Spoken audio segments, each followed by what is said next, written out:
जाम में फंसी महिला उद्यमी की मौत से राष्ट्रपति दुखी हैं। कल एक बहुत बड़ी घटना घटी इस देश के सबसे बड़े सूबे उत्तर प्रदेश के महाजनपद महानगर कानपुर में। जैसा कि हम जानते हैं, महामहिम राष्ट्रपति का गृह निवास कानपुर में है।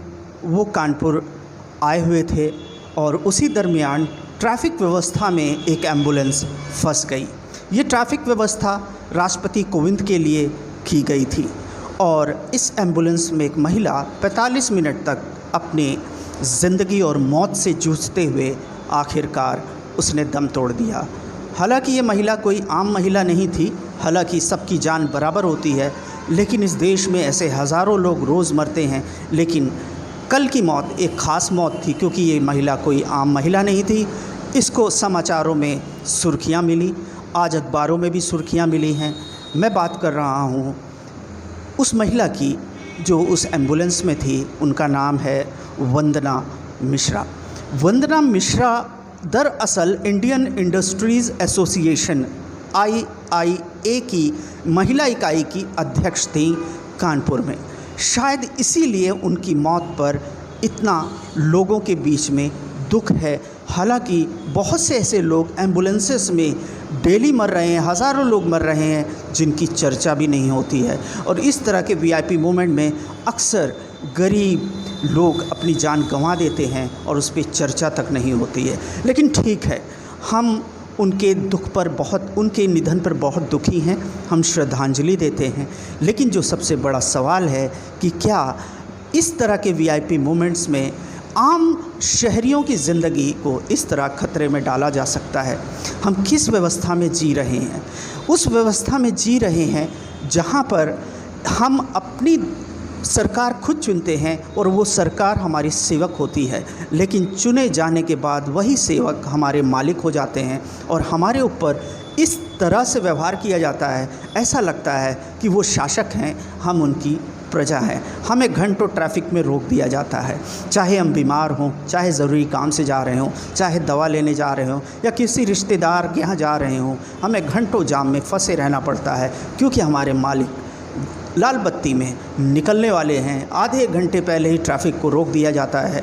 लोग तड़पते रहते हैं। पुलिस वाले अपनी नौकरी करते हैं, उनके भी हाथ में नहीं है, क्योंकि उनको भी सख्त निर्देश होते हैं, इस टाइम से लेकर इस टाइम तक पूरी ट्रैफिक व्यवस्था रुकी होनी चाहिए, क्योंकि देश के मालिक निकलने वाले हैं। जी हाँ, आपको बुरा लग रहा होगा, मैं बार बार देश का मालिक कह रहा हूँ, लेकिन जिस तरह से घटनाएं होती हैं, जिस तरह से इस व्यवस्था में चीज़ों को व्यवस्थित किया जाता है, उससे बहुत दुख होता है कि क्या आम नागरिक की ज़िंदगी कोई बहुत बड़ी ज़िंदगी नहीं है। हालांकि हमने देखा महामहिम राष्ट्रपति महोदय ने भी दुख जताया है इस मौत पे, और कानपुर के जो कमिश्नर हैं असीम अरुण साहब, वो उनके घर जाकर उनके पति से मिले और अपनी तरफ से पूरे देश की तरफ से माफ़ी मांगी, सरकार की तरफ से माफ़ी मांगी, पुलिस व्यवस्था की तरफ से माफ़ी मांगी।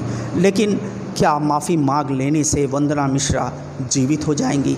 ये सवाल हमारे और आपके बीच में हमेशा रहेगा, क्योंकि हम बार बार ये बात देखते हैं कि जब भी ये नेता हमारे सामने आते हैं, हमसे हाथ जोड़कर वोटों की भीख मांगते हैं और ऐसा व्यवहार करते हैं, जनसेवक हूँ, आपका सेवक हूँ, महान सेवक हूँ, मुख्य सेवक हूँ, आपका चौकीदार हूँ, आपका नौकर हूँ, तरह तरह की अतिशयोक्तियों का प्रयोग करते हैं। लेकिन एक बार जीत जाने के बाद यही दर्शन देना तो दूर है, इनसे मिलने के लिए लोग कई कई दिन इनके घरों के चक्कर काटते रहते हैं, इनके कार्यालयों के दफ्तरों के चक्कर काटते रहते हैं और मुलाकात नहीं हो पाती है। और जिनकी शायद मुलाकात हो भी जाती है तो उनको कोई ना कोई बहाना बनाकर एक झुंझुना पकड़ा दिया जाता है और वो हंसता मुस्कुराता वापस चला आता है, या तो रोता गाता वापस चला आता है, क्योंकि उसने वो गलती की थी।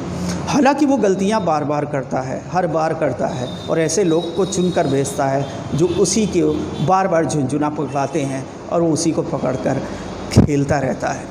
जो सबसे गंभीर सवाल एक बार फिर मैं आपके सामने रखना चाहता हूँ, वंदना मिश्रा जैसे हज़ारों महिलाएं, हज़ारों लोग ऐसी व्यवस्थाओं में मरते रहते हैं, इसको कब रोका जाएगा? आखिर ये कब तक चलेगा एक ऐसे देश में जहाँ पर संविधान कहता है सरकार लोगों की चुनी हुई होती है, लोगों की होती है, लोग उसको चलाते हैं, लेकिन ज़मीनी स्तर पे लगता तो यही है कि चंद लोग ये सरकार चलाते हैं। पूरी तरह से राजशाही के हिसाब किताब से सरकार चलाते हैं। जिस वक्त इन मंत्रियों का, प्रधानमंत्री का या राष्ट्रपति का काफ़िला निकलता है, ऐसा लगता है कोई राजशाही सवारी जा रही है। प्रजा दोनों तरफ खड़े होकर सड़कों पर उनका अभिवादन करती है।